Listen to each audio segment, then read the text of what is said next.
प्रवीण भाऊ साहब मोरे, पुलिस उप अधीक्षक, एंटी करप्शन ब्यूरो, औरंगाबाद। बाबा साहब डॉक्टर अम्बेडकर का हैदराबाद मुक्ति संग्राम में जो योगदान रहा और औरंगाबाद शहर के साथ उनका लगाव, इस संदर्भ में भाऊ साहब मोरे तत्कालीन शेड्यूल कास्ट फेडरेशन के प्रांत अध्यक्ष, इनके पास से प्राप्त हुए ऐतिहासिक दस्तावेज और फोटोग्राफ का प्रस्तुतिकरण।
मैं कहूँगा मैं कुछ विद्वान, बड़ा अभ्यासक या प्रोफेसर नहीं हूँ, लेकिन मेरे पिताजी भाऊ साहब मोरे, इनका नज़दीकी संबंध डॉक्टर बाबा साहब अम्बेडकर के साथ आया, उनके मूवमेंट के साथ आया और मराठवाड़ा के प्रमुख नेता होने के कारण उनके साथ जुड़े हुए कुछ बहुत ही ऐतिहासिक दस्तावेज मेरे पास आज तक मैंने संभाल कर रखे हैं। बाबा साहब अम्बेडकर, इनके कुछ पत्र भी मेरे पास है। मराठवाड़ा के शेड्यूल कास्ट फेडरेशन के और सोशल मूवमेंट के बहुत सारे कार्यकर्ताओं के फोटोग्राफ्स मेरे पास है। तो मुझे बड़ी खुशी होती है कि मैं सिर्फ ये जरिया हूँ ये सब चीज़ों को आपके तक लाने के लिए और समाज तक इसको लेके जाने के लिए, मेरे माध्यम से बताने की ये मैं कोशिश कर रहा हूँ कि ये चीज़ें मराठवाड़ा में भी देश निष्ठा, राष्ट्र निष्ठा का काम करने वाले कार्यकर्ता थे। हैदराबाद मुक्ति संग्राम के स्वतंत्रता सेनानी मराठवाड़ा में थे। बाबा साहब अम्बेडकर के चेले, सच्चे सैनिक इस मराठवाड़ा की धरातल पर, भूमि पर थे। इनका कार्य परिचय फोटो के माध्यम से, उनके कुछ विषय मुझे मालूम होने की वजह से और पिताजी के साथ कुछ समय बीतने के कारण कुछ अच्छे अनुभव उन्होंने मुझे बताए थे। उस सब चीज़ों का भंडार, उस सब चीज़ों के वैल्यूएबल एक बड़ी कीमत उस डॉक्यूमेंट्स की, उस पूरे चीज़ों की है। वो सभी एक इम्पॉर्टेंट चीज़ है आप तक पहुंचाने का मैं एक ज़रिया हूं। मैं छोटा ही सही, लेकिन इस काम में इसलिए लगा हूं कि हमारा एक उत्तरदायित्व बनता है कि बाबा साहब अम्बेडकर ये राष्ट्रनिष्ठ कैसे थे, देश सेवा उन्होंने किस ढंग से की है। शेड्यूल कास्ट फेडरेशन के कार्यकर्ता जो पढ़े लिखे नहीं थे, लेकिन इस काम में बाबा साहब अम्बेडकर के साथ कैसे आए, उनका जुड़ाव कैसे लगा, समाज सेवा के प्रति उनकी रुचि बढ़ी कैसी, ये सब चीज़ें आज हम थोड़ा सा डिस्कस करने वाले। मैं शुरुआत करूँगा डॉक्टर बाबा साहब अम्बेडकर औरंगाबाद कैसे आए। डॉक्टर बाबा साहब अम्बेडकर इस मराठवाड़ा की धरातल पर, भूमि पर आने का एक महत्वपूर्ण कारण मैं बताऊंगा कि ये मराठवाड़ा की भूमि एक ऐतिहासिक भूमि थी। इस भूमि पर सातवाहन के राजाओं ने, राष्ट्रकूट के राजाओं ने, चालुक्य, बहामनी और उनके साथ साथ मैं ये कहूँगा कि पैठन, भोगवर्धन यानी भोकरदन, अजंठा, येलोरा, पितलखोरा, ये जो केव्स बनाए गए भगवान गौतम बुद्ध की पूरी ये लेनी प्रणाली में भगवान बुद्ध की जागतिक स्तर पर जो पहचान बताती है, ऐसे स्थान यहाँ पर थे, अजंठा, एलोरा, पितलखोरा। तो ऐसे इस मराठवाड़ा के भूमि का, ऐतिहासिक भूमि का लगाव बाबा साहब अम्बेडकर जी को था डॉक्टर बाबा साहब अम्बेडकर यहाँ पर आए, उन्होंने देखा कि यहाँ निज़ाम की सत्ता है, निज़ाम की पावर है। इस निज़ाम स्टेट में दलितों की और पिछड़े हुए जातियों की, खेती खलिहानों के लोगों की हालत बड़ी गंभीर थी। ऐसे में समाज सुधारना का, सोशल रिफॉर्म का काम कहाँ से शुरू किया जाए, इस विचारधारा को लेकर बाबा साहब अम्बेडकर यहाँ पर आए।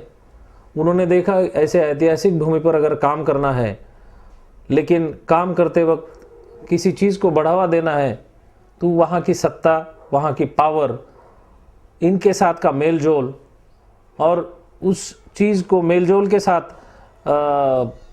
कुछ जगह सुधारना करने के लिए, रिफॉर्म करने के लिए संघर्ष करना पड़ता है। और ये संघर्ष एक सत्ता के साथ था, एक पावर के साथ था। ये डॉक्टर बाबा साहब अम्बेडकर इन्होंने देखा कि यहाँ सोशल अगर रिफॉर्म करना है, सुधारना करना है, तो यहाँ के लोगों के प्रति शिक्षा की रुचि बढ़ानी पड़ेगी। और शिक्षा की रुचि बढ़ाने के लिए यहाँ पर पीपल्स एजुकेशन सोसाइटी के माध्यम से मिलिंद महाविद्यालय की स्थापना का विचार सामने आया। मैं बताऊंगा कि 1949 में, 1949 में यहाँ पर बाबा साहब अम्बेडकर जी की इनकी बहुत बड़ी, न भूतो न भविष्यति ऐसी बड़ी सभा यहाँ पर हुई थी। लोग तो कहते हैं यहाँ चने और फुटाने के भी खाने को नहीं मिले। इतनी बड़ी तादाद में दलित कार्यकर्ता औरंगाबाद में शरीक हुए थे उस सभा में। और उस सभा में प्रास्ताविक भाषण में उस वक्त के फेडरेशन के प्रमुख प्रांताध्यक्ष स्वतंत्र सैनिक भाऊ साहब मोरे, इन्होंने प्रास्ताविक भाषण में बाबा साहब अम्बेडकर और सभी दलित कार्यकर्ताओं को सभा में संबोधित करते हुए निज़ाम स्टेट में रजाकार के माध्यम से दलितों पर जो अत्याचार हो रहा है उसका लेखा जोखा भाऊ साहब मोरे इन्होंने बाबा साहब के सामने रखा। दूसरी बात, शिक्षा ना होने के कारण दलित पिछड़ा ही रह रहा है और पावर में, सत्ता में, रोजी रोटी में उसका हक बनने के बावजूद भी पीछे रह रहा है। इस शिक्षा ना होने का कारण ये निज़ाम है, निज़ाम की पॉलिसी है। तो ऐसे निज़ाम स्टेट में दलितों को शिक्षा का प्रावधान नहीं था, दलितों को रोजी रोटी का प्रावधान नहीं था। ऐसे वक्त देश का काम, राष्ट्रनिष्ठा का काम, सोशल रिफॉर्म का काम, समाज सुधारना का काम कैसा किया जाए, इस विचार पर कुछ अच्छी, कुछ बुरी चीज़ें, दलितों के हालातों के बारे में, निज़ाम स्टेट के बदतर हालातों के बारे में बाबा साहब अम्बेडकर को भाऊ साहब मोरे इन्होंने अवगत कराया। और डॉक्टर बाबा साहब अम्बेडकर महामानव बड़े ये चीज़ें सुनकर, अत्याचार की बातें सुनकर, भाऊ साहब मोरे का भाषण सुनकर प्रभावित हुए और उन्होंने उसी भाषण में ऐलान कर दिया कि यहाँ एक बड़ा महाविद्यालय बनने जा रहा है। उसके बारे में सोच विचार करके, कुछ बिल्डिंग के बारे में सोच विचार करने के लिए मैं औरंगाबाद ही आया हूँ। तो उसी का कारण है कि 49 की सभा का कारण ही है कि आज हमारा महाविद्यालय हमारे सामने दिख रहा है। तो उसकी नींव, उसकी विचारधारा भाऊ साहब मोरे, उस वक्त के फेडरेशन के कार्यकर्ता, इन्होंने रखी थी। और उस विचार को लेकर बाबा साहब अम्बेडकर, महामानव घटनाकार बाबा साहब अम्बेडकर, इन्होंने मिलिंद महाविद्यालय की स्थापना इस निज़ाम स्टेट के अंदर औरंगाबाद में की।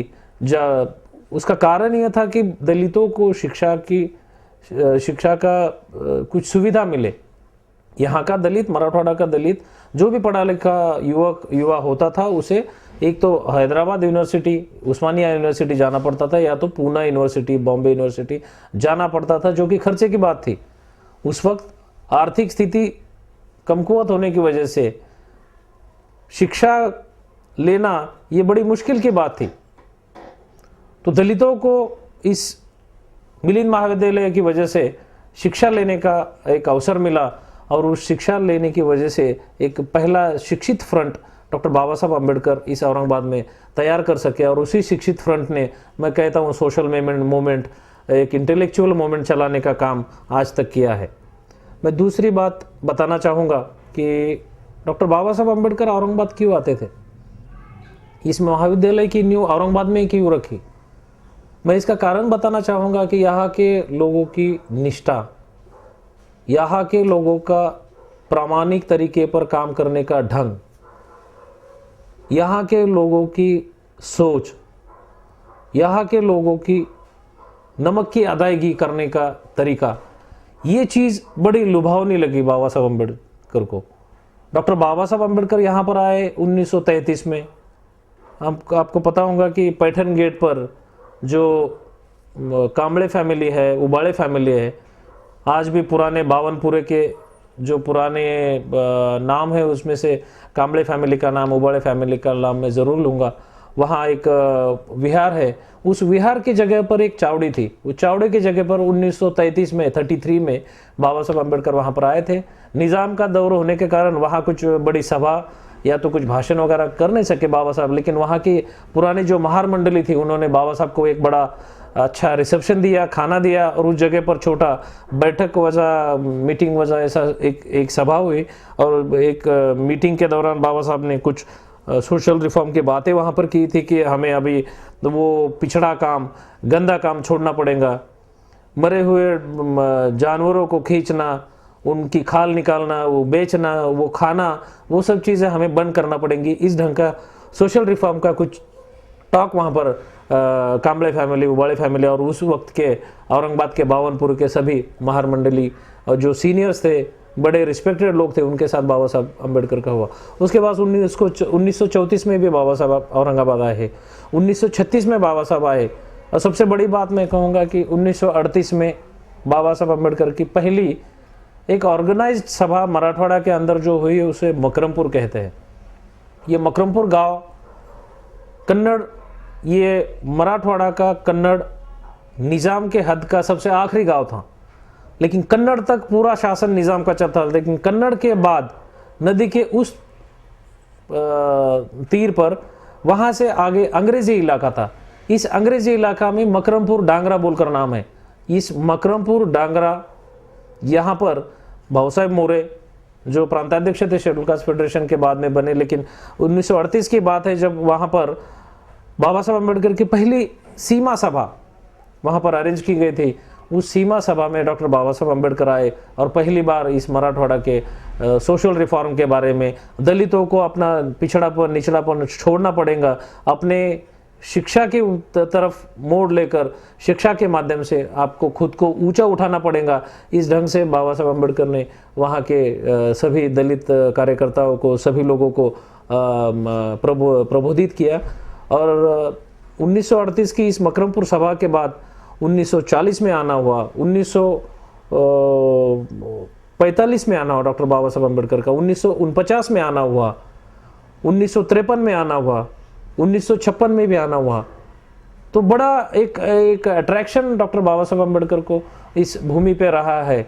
अजंठा एलोरा केव्स तो राष्ट्रपति महोदय राजेंद्र जी प्रसाद इनको लेकर बाबा साहब अम्बेडकर एलोरा चले। एलोरा की पूरा केव्स उन्होंने एज ए गाइड सबको समझाई। तो इस लगाव का कारण इस बौद्ध भूमि का एक बड़े गरिमा का विषय राष्ट्रपति राजेंद्र जी प्रसाद और उनके सभी अधिकारियों को डॉक्टर बाबा साहब अम्बेडकर ने बताया था।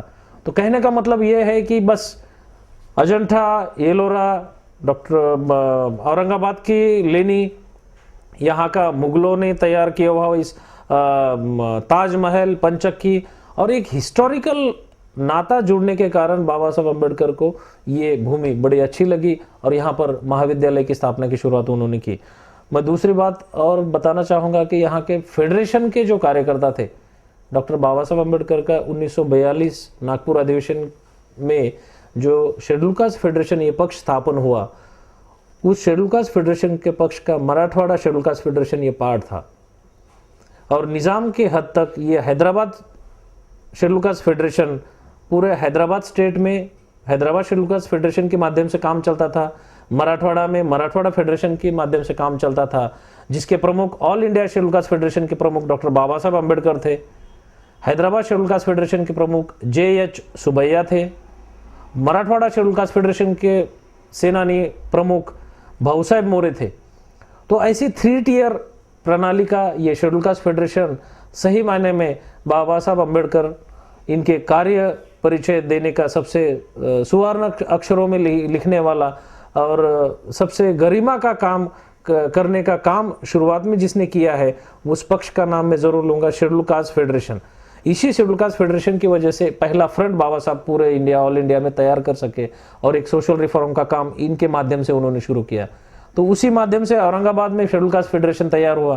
शेड्यूल कास्ट फेडरेशन के अच्छे नेता, उस वक्त के नेता थे स्वतंत्रता सेनानी Bhausaheb More, MD Nerlikar, VL Surose, SN Sirsat, TG Kharat, Bhaginath Vanjare, ND Pagare, Satwaji Bharade, Prabhakar Rao Ingole, DN More, Dashrath Salve,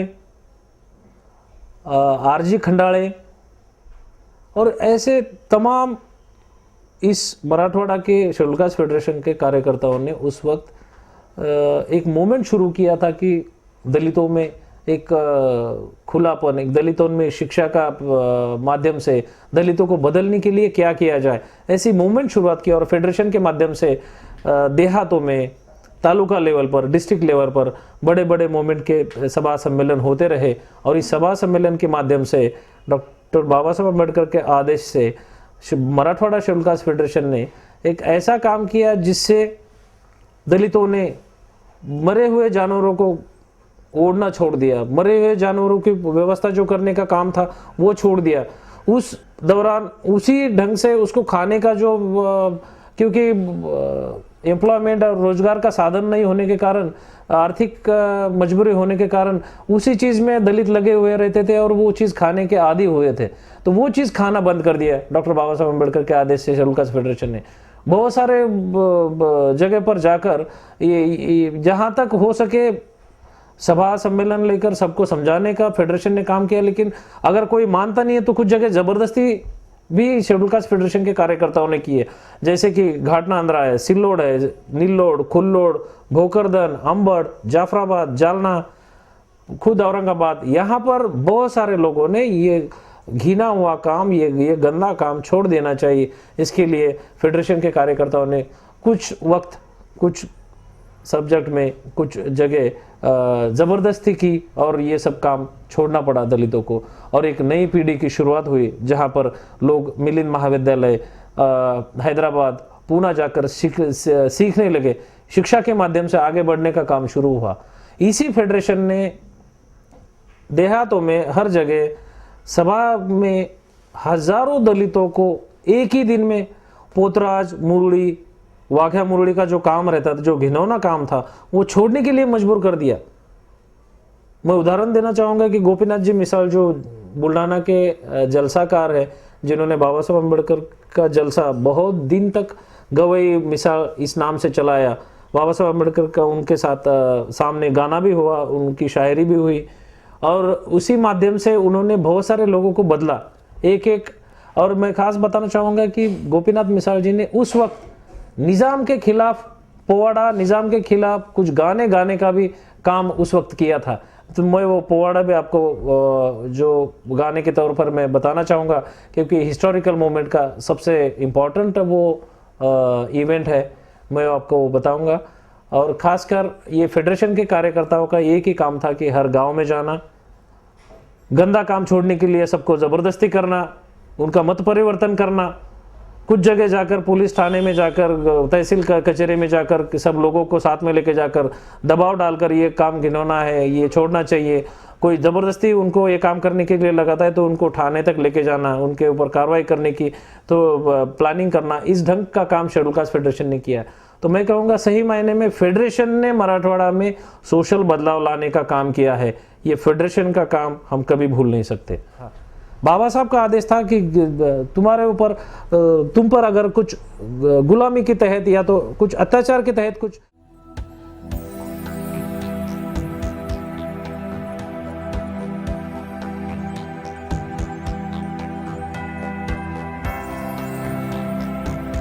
Marathwada में पुलिस एक्शन हुई। ये पुलिस एक्शन क्या चीज़ है सबको पता ना हो शायद, लेकिन ये पुलिस एक्शन एक आर्मी एक्शन थी। ये मराठवाड़ा पूरा भारतवर्ष 15 अगस्त 1947 को स्वतंत्र होने के बाद 1 साल के बाद ये मराठवाड़ा स्वतंत्र हुआ। ये सुनकर सबको ताजुब होता होगा। कि भारत तो स्वतंत्र हुआ लेकिन मराठवाड़ा स्वतंत्र कैसे नहीं। लेकिन मैं ये खास बात बताना चाहूँगा कि 563 प्रिंसली स्टेट यानी संस्थान भारत में थे। राजा महाराजा वो इस भारत का पूरा सरकार चलाते थे। तो राजा महाराजाओं में बटा हुआ, ये संस्थानों में बटा हुआ भारत 15 अगस्त 1947 में जब स्वतंत्र हुआ तो ब्रिटिशों ने एक काम कर दिए कि जो भी राजा है, जो भी संस्थानिक है, उनको कहाँ जाना है, कहाँ सम्मिलित होना है, इसका फ्रीडम उनको दे दिया गया, जो कि सबसे बड़ी गलत बात हुई थी। तो इस प्रावधान का एडवांटेज लेकर, फायदा लेकर हैदराबाद संस्थान, हैदराबाद स्टेट के जो प्रमुख थे निज़ाम, उस्मान अली, निज़ाम भारत में शामिल होने के लिए तैयार नहीं हुए, क्योंकि स्वतंत्र भारत में हम शामिल नहीं होंगे। हमारा एक अलग स्टेट है, हमारा एक अलग तहजीब है, एक अलग ट्रेडिशन है। इस सोच को लेकर स्वतंत्र भारत में शामिल होने के लिए निज़ाम ने पूरी तरीके से, साफ तरीके से नकारा, रिजेक्ट किया।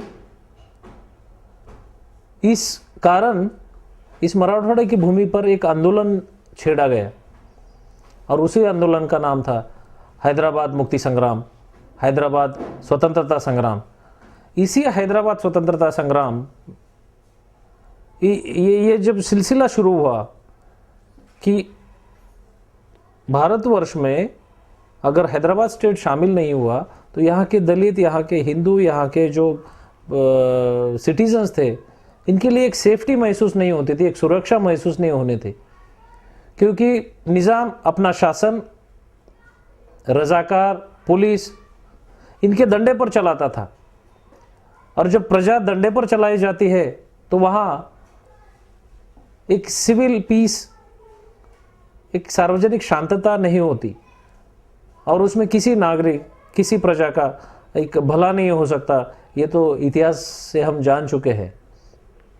तो इस मोमेंट में, इस आंदोलन में सबसे अहम भूमिका रही शेड्यूल कास्ट फेडरेशन के माध्यम से घटनाकार महामानव डॉक्टर बाबा साहेब अम्बेडकर की। डॉक्टर बाबा साहेब अम्बेडकर ने बताया कि ये जो प्रिंसली स्टेट है, संस्थान है, ये गुलामी का प्रतीक है। अगर स्वतंत्र भारत की, सार्वभौम लोकशाही भारत की सत्ता अगर राजाओं के, संस्थानों के हाथों में रही तो ये सभी प्रजाओं का, उनके हकों को एक्सप्लॉइट करेंगे, उनका शोषण करेंगे। तो गुलामों के गुलाम हम होना चाहेंगे? तो ऐसा ऐलान किया बाबा साहब अम्बेडकर ने, सभी को बताया कि ये गुलाम करने की जो बात निज़ाम कह रहा है ये गलत है, निज़ाम का विरोध सब मिलकर करना चाहिए। और राष्ट्रीय कांग्रेस, आर्य समाज, उस वक्त के सभी संगठनों के साथ जो जवाबदार राज्य पद्धति थी कि निज़ाम स्वतंत्र भारत में शामिल हो जाए और एक डेमोक्रेटिक वे से स्वतंत्र भारत का हिस्सा बन जाए, ऐसी जिन सभी संगठनों की जो डिमांड थी, मांग थी, उसी में शेड्यूल कास्ट फेडरेशन भी शामिल हुआ। डॉक्टर बाबा साहब अम्बेडकर, इनके आदेश से शेड्यूल कास्ट फेडरेशन के सभी कार्यकर्ताओं ने निज़ाम के खिलाफ एक काम करना शुरू किया। तो इस मोमेंट में आर्य समाज, कांग्रेस और शेड्यूल कास्ट फेडरेशन का अहम काम मैं इसलिए बताऊंगा क्योंकि डॉक्टर बाबा साहब अम्बेडकर को इस मराठवाड़े की भूमि पर भाषण और संचार की बंदी थी, क्योंकि ये नेता हमारे खिलाफ बात करता है, इसलिए निज़ाम ने उनको भाषण बंदी कर दी। मैं बताना चाहूँगा कि 1921 और 1929 में गश्ती निशान 52-53 आदेश के तहत निज़ाम ने सभी प्रेस, मीडिया और सभी ऐसे नेताओं को बंदी कर दी जो निज़ाम के खिलाफ बात करते थे। उनको इस मराठवाड़ा में घूमने की, भाषण की बंदी थी। तो इसी बात को लेकर उस वक्त के फेडरेशन के कार्यकर्ता भाऊ साहेब मोरे, उनके साथ के शामराव जाधव, इन्होंने मकरमपुर जो बॉर्डर का गांव था वहां पर सीमा सभा आयोजित की, दलितों का, समाज सुधारना का भाषण वहाँ पर डॉक्टर बाबा साहब अम्बेडकर का हुआ। लेकिन उस वक्त जो ज़बरदस्ती मुस्लिम बनाए जाते थे, जो पिछड़े हुए आर्थिक स्तर नीचा होने के कारण जो दलित हिंदू थे, उनको ज़बरदस्ती मुस्लिम बनाने की जो रजाकार के माध्यम से निज़ाम की साजिश थी, उसके ऊपर बहुत कड़ा प्रहार बाबा साहब अम्बेडकर ने मकरमपुर की सभा में किया। तो ये मकरमपुर की 30 दिसंबर 1938 की जो सभा थी, वो ना तो सिर्फ समाज सुधारना की सभा थी, बल्कि निज़ाम के खिलाफ एक बड़ा आंदोलन था। ऐसी ही सभा मराठवाड़ा में सभा का उनको भाषणबंदी होने के कारण सोलापुर और उस्मानाबाद के बॉर्डर पर तड़वा ढोकी बोलकर गांव है, वहां पर 21, 22, 23 फरवरी 1941 को 1941 को डॉक्टर बाबा साहब अम्बेडकर की वो भी सीमा सभा हुई, जिसको तड़ोड़े सीमा सभा कहा जाता है। भालेराव कंपनी ने वो ऑर्गेनाइज की थी। तो ये सीमा सभा क्या थी? तो ये सीमा सभा भी इसी हैदराबाद स्वतंत्रता संग्राम का सबसे बड़ा निज़ाम के खिलाफ का एक बड़ा आंदोलन था। और इसी दौरान बाबा साहब अम्बेडकर ने निज़ाम के हद में, निज़ाम के स्टेट में जो दारू का काम चल रहा था, दारू जो बेची जाती थी, उससे समाज का बड़ा नुकसान होता था। ऐसे दारू के सबसे ज़्यादा ठेके कहाँ पर होंगे? तो निज़ाम स्टेट में थे। तो इसके ऊपर भी बाबा साहब अम्बेडकर ने बहुत बड़ा प्रहार किया कि ऐसा स्टेट जो प्रजा का भला करना चाहिए, भला करने के बजाय रेवेन्यू कमाने के लिए, पैसा कमाने के लिए दारू के ठेके लोगों को दे रहा है, जमींदारों को दे रहा है, बड़े बड़े लोगों को दे रहा है। और उस ढंग से उसके खिलाफ बाबा साहब अम्बेडकर ने बहुत बड़ा प्रहार किया। और इस तड़वे ढोकी की सीमा सभा भी बहुत बड़ी सक्सेसफुल रही। निज़ाम को, इस निज़ाम के खिलाफ के सभी विषय बाबा साहब अम्बेडकर ने दलित कार्यकर्ताओं को समझाए, उनको बताया कि भाई हमें अभी राष्ट्रीय सोच जो है, जवाबदार रिस्पॉन्सिबल गवर्नमेंट की जो डिमांड है, उसमें शामिल होना चाहिए। तो फेडरेशन उसमें शामिल हुआ। तो शेड्यूल कास्ट फेडरेशन, डॉक्टर बाबा साहब अम्बेडकर का पक्ष, डॉक्टर बाबा साहब अम्बेडकर इस विचारधारा से आगे चले कि राष्ट्रनिष्ठा ये त्याग की होती है। तो त्याग में कुछ लेने की बात नहीं होती, त्यागने की बात होती है, तब राष्ट्रनिष्ठा आगे बढ़ती है। तो दोस्तों, किसी तरीके के उस वक्त के दारू के ठेके लोगों ने नहीं लिए।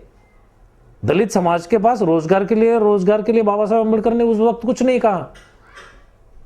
लेकिन जो रोजगार का प्रावधान ना होने के बावजूद, पेट पानी की मुश्किलें होने के बावजूद भी महामानव घटनाकार बाबा साहब अम्बेडकर दलित समाज को बताते हैं कि ये निज़ाम देश का शत्रु है, रजाकार देश के शत्रु है, रजाकार संघटनेपासून सावध रहा। इस आशय का पत्रक बाबा साहब अम्बेडकर ने उस वक्त निकाला। तो ये पत्रक क्या दर्शाता है? बाबा साहब अम्बेडकर की राष्ट्रनिष्ठा बताता है। तो ऐसे राष्ट्रनिष्ठ त्यागी घटनाकार, जिन्होंने, बाबा साहब अम्बेडकर ने भारत देश की घटना बनाई, जिससे हमारा आज एक लोकशाही डेमोक्रेटिक वे की तरह से सब सुरक्षित है और ये शासन बड़ा अच्छी तरीके से चल रहा है। हम इस ढंग से बात कर रहे हैं ये सब चीज़ों को लेकर, तो ये प्रावधान है, ये सुरक्षा है घटनात्मक। तो दोस्तों, मैं ये कहना चाहूँगा कि ऐसे घटनाकार डॉक्टर बाबा साहब अम्बेडकर ने उस वक्त 1930-35 से लेकर इस हैदराबाद फ्रीडम स्ट्रगल की नींव रखी थी। और अपने शेड्यूल कास्ट फेडरेशन के पहले जो कार्यकर्ता उनके साथ में थे, स्वतंत्र मजदूर पक्ष के और उनके साथ वाले, उन्हीं सभी को एक क्लियर आदेश था कि निज़ाम की पॉलिसी में शामिल ना हो और उसका हर जगह निषेध किया जाए।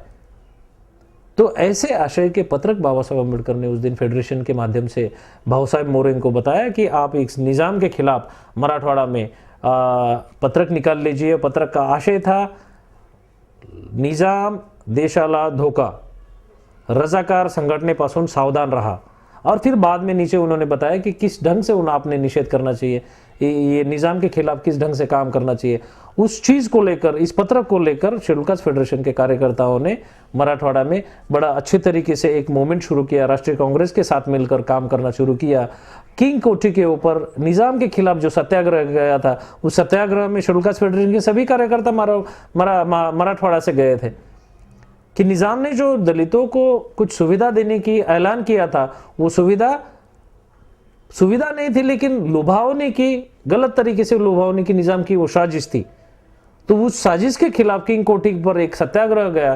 तो सत्याग्रह में बहुत सारे फेडरेशन के कार्यकर्ता भी शामिल थे। फेडरेशन के माध्यम से बाबा साहब अम्बेडकर ने इस हैदराबाद मुक्ति संग्राम में, इस राष्ट्र निष्ठा की संग्राम में, इस देश सेवा की संग्राम में बहुत बड़ा काम किया, अहम काम किया। मैं आपको दोहराना चाहता हूँ।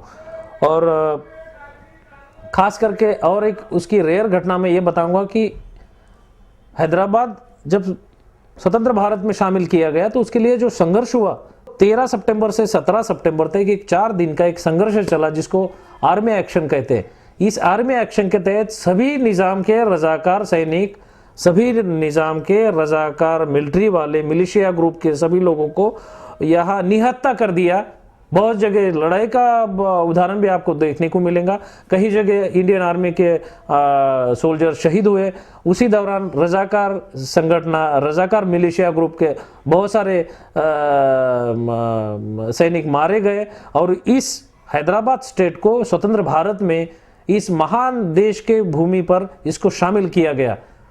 तो इस संघर्ष को आर्मी एक्शन होने के बावजूद भी पुलिस एक्शन नाम किसने सुझाया? तो उस वक्त के कायदा मंत्री, लॉ मिनिस्टर वंदनीय डॉक्टर बाबा साहब अम्बेडकर जिन्होंने घटना लिखी थी, उन्होंने एक मैकियावेली के एक पॉलिटिकल सब्जेक्ट का एक गरिमा का उदाहरण वहां पर पेश किया कि भाई इसको पुलिस एक्शन का अगर कहेंगे तो ये यूनो का या तो बाहरी इंटरनेशनल एजेंसी का सब्जेक्ट नहीं बनेगा और दिक्कतें पैदा नहीं होंगी। तो इसलिए इसको पुलिस एक्शन कहा जाए। उस मिशन का नाम था water polo, mission water polo. ये mission water polo police action के तहत पूरे रिकॉर्ड में शामिल की गई और सरदार वल्लभ भाई जी पटेल इन्होंने बड़ी गरिमा के साथ उस सजेशन का स्वागत किया और इस पुलिस एक्शन को, निज़ाम को स्वतंत्र भारत में शामिल करके ये सब प्लान को उन्होंने एक अच्छा अंजाम दिया। आज हम देखते हैं कि इस स्वतंत्र भारत में हैदराबाद स्टेट शामिल होने से साउथ का जो पार्ट है वो स्ट्रेंथन लगता है, स्ट्रांग लगता है। उसका कारण ही वही है।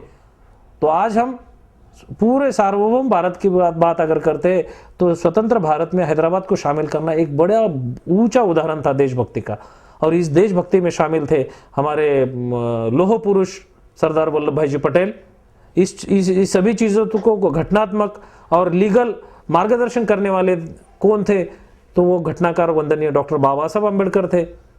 जवाहरलाल नेहरू जी, पंडित नेहरू जी पंतप्रधान होने के कारण इस सभी एक्शन को मंजूरी उन्होंने दी थी। लेकिन उसी को लेकर फिर मराठवाड़ा स्तर पर स्वामी रामानंद जी तीर्थ, गोविंद भाई जी साहब, लाला बिंदा प्रसाद, इनके माध्यम से स्वतंत्र सैनिक भाऊ साहेब मोरे, इन्होंने मराठवाड़ा में इस फेडरेशन के तहत काम करना शुरू किया।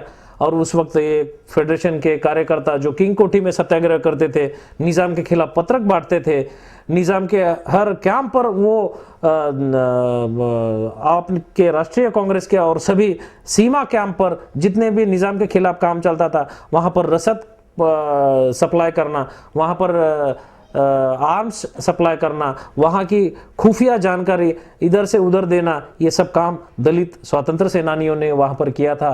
तो दलिता का कंट्रीब्यूशन एक बड़ी गोल्डन और अच्छी तरीके की एक मोमेंट वहाँ पर हमें दिखती है। तो उसका कारण सिर्फ एक ही था, घटनाकार वंदनीय डॉक्टर बाबा साहेब अम्बेडकर, इनकी राष्ट्रनिष्ठा, देश सेवा और इस देश के प्रति लगाव।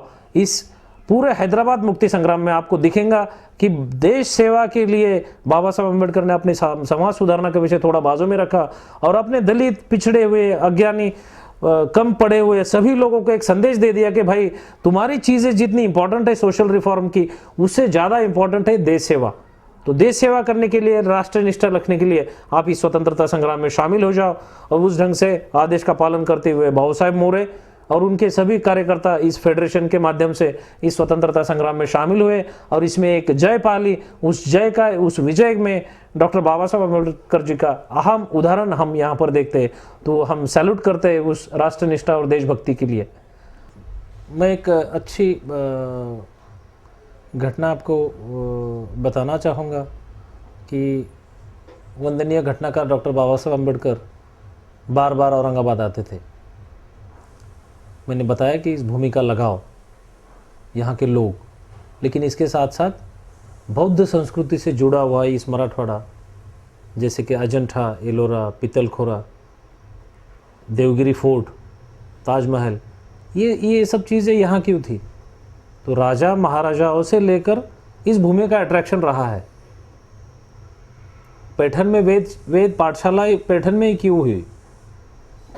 यहाँ के लोग, यहाँ की संस्कृति ये परिचय देती है, यहाँ की संस्कृति, यहाँ के ऐतिहासिक धरोहर आपको परिचय देती है कि यहाँ के लोग कैसे होते होंगे।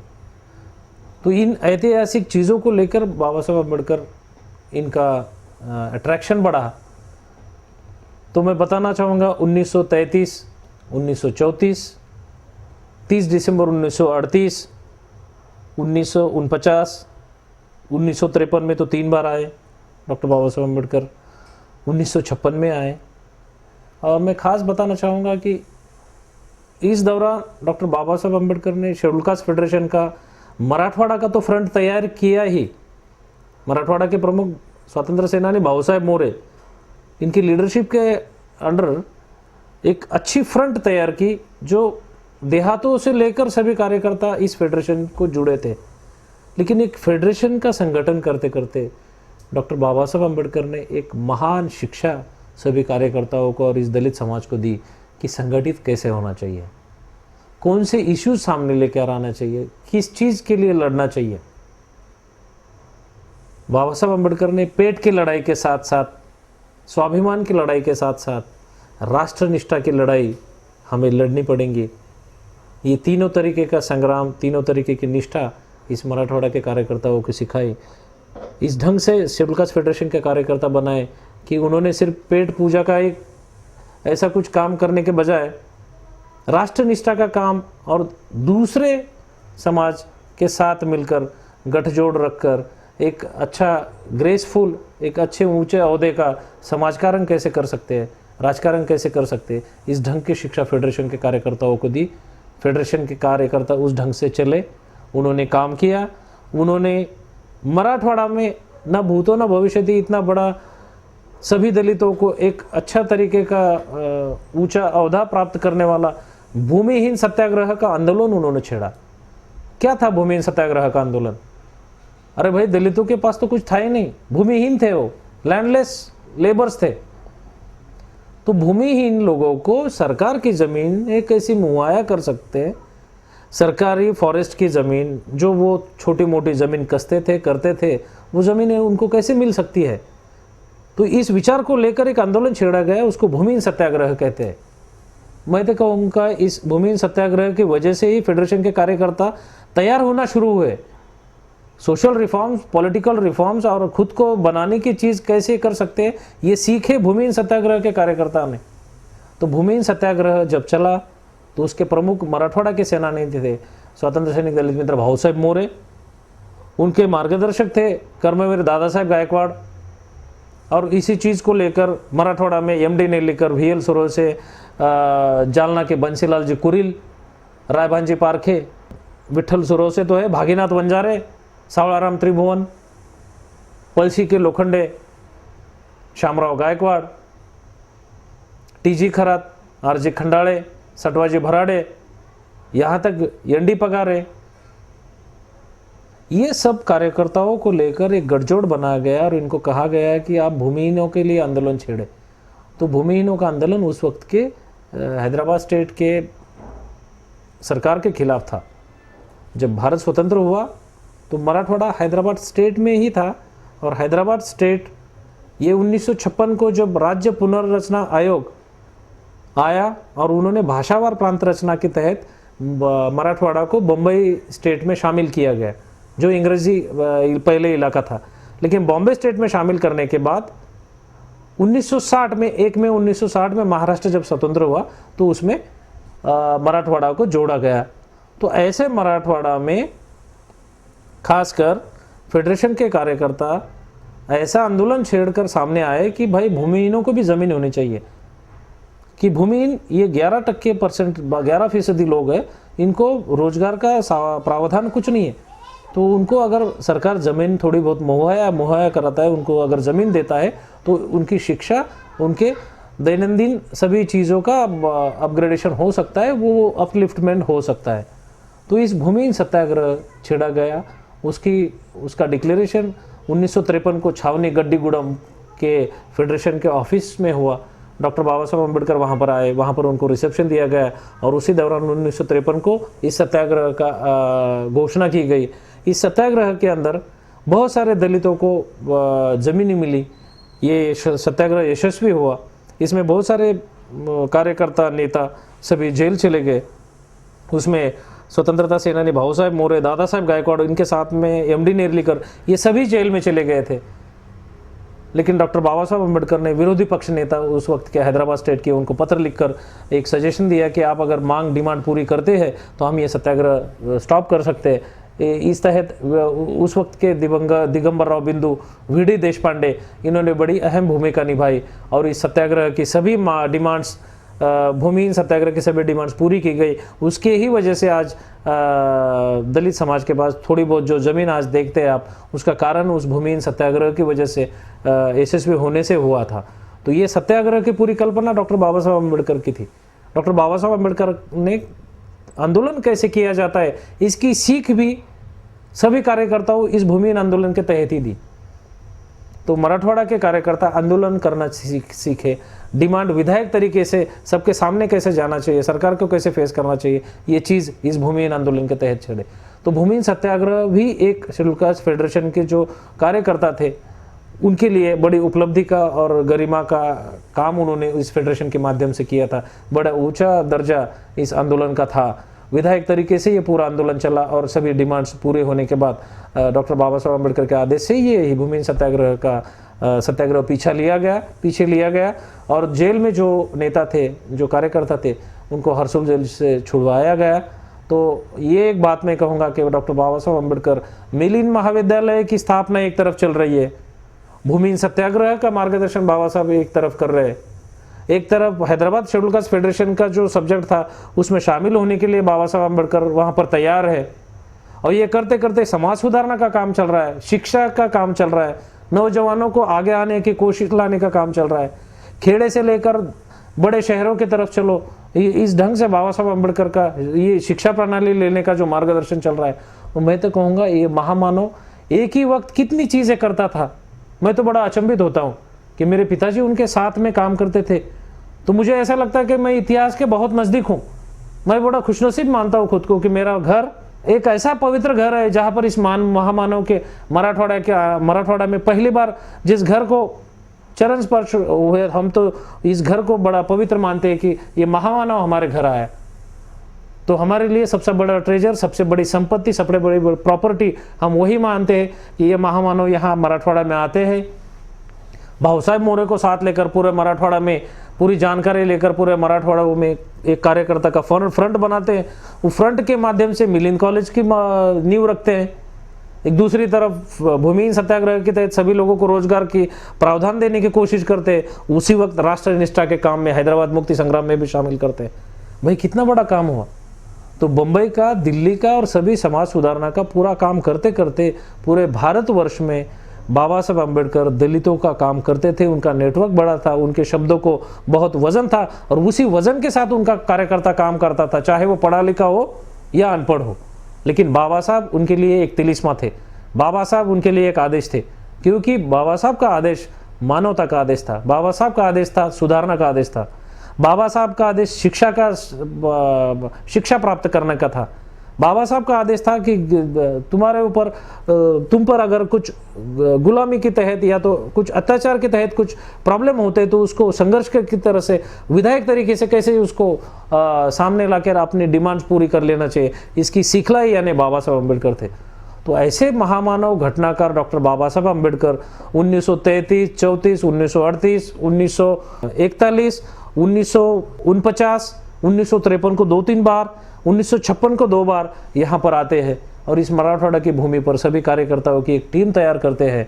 तो ये मेरे ख्याल से बाबा साहब अम्बेडकर और मराठवाड़ा, बाबा साहब अम्बेडकर और मराठवाड़ा का लगाव, बाबा साहब अम्बेडकर और मराठवाड़ा का प्रेम, बाबा साहब अम्बेडकर और भाऊ साहब मोरे और उनके फेडरेशन के पूरे कार्यकर्ता, बाबा साहब अम्बेडकर और इस अजंठा एलोरा की पावन भूमि का उनका आना, ये इतिहास को साक्षी रखने की, इतिहास के पन्नों का एक सिलसिला था दोस्तों। तो ये सिलसिला आज तक जारी है।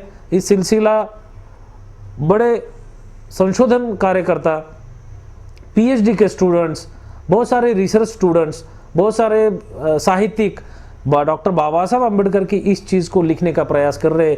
मराठवाड़ा में उनका जो भी कंट्रीब्यूशन था, बाबा साहब अम्बेडकर ने जो भी फ्रंट बनाया, जो सोशल मूवमेंट चलाई, जो पॉलिटिकल और शिक्षा के माध्यम से जो भी काम किया है, उसमें उठकर बढ़ चढ़कर अपने खुद को अपने पैरों पर खड़ा कर कर अपनी एक विचार प्रणाली डॉक्टर बाबा साहब अम्बेडकर के विचारों को प्रति समर्पित करके जो भी आज उच्च शिक्षित युवा वर्ग आज आगे जाने की कोशिश कर रहा है, उस युवा वर्ग को बनाने की कोशिश डॉक्टर बाबा साहब अम्बेडकर ने की थी। तो आज युवा वर्ग ये तैयारी में है कि बाबा साहब अम्बेडकर क्या थे, उनके हर एक एंगल को परखने की, उनको तराशने की कोशिश कर रहा है और उसको आगे लाने की कोशिश कर रहा है। दोस्तों, तो मैं ये कहूँगा कि मराठवाड़ी एक पावन भूमि थी, इस पावन भूमि पर महामानव के चरण स्पर्श थे। तो इसी भूमि पर ये महामानव ने आकर एक बदलाव लाया, वो बदलाव के तहत आज हम बात कर रहे हैं। इस चीज़ को लेकर आगे विज्ञान की तरीके से आगे लेके जाने की ये कोशिश है दोस्तों। तो मैं आपको बताना चाहूँगा दोस्तों कि हैदराबाद मुक्ति संग्राम में बाबा साहब अम्बेडकर का योगदान, इस विषय के लेकर लोग आज पीएचडी कर रहे हैं, 6-7 लोगों की पीएचडी कंप्लीट है। तो राष्ट्र निष्ठा में बाबा साहब अम्बेडकर का योगदान, राष्ट्र निष्ठा के लिए बाबा साहब अम्बेडकर ने क्या क्या किया, समाज सुधारना तो उसका अंग है ही, लेकिन राष्ट्र निष्ठा के कुछ संशोधन पूर्ण कार्य सामने लाने की कोशिश साहित्यिक पीएचडी करने वाले संशोधक और रिसर्च स्टूडेंट ने करना चाहिए।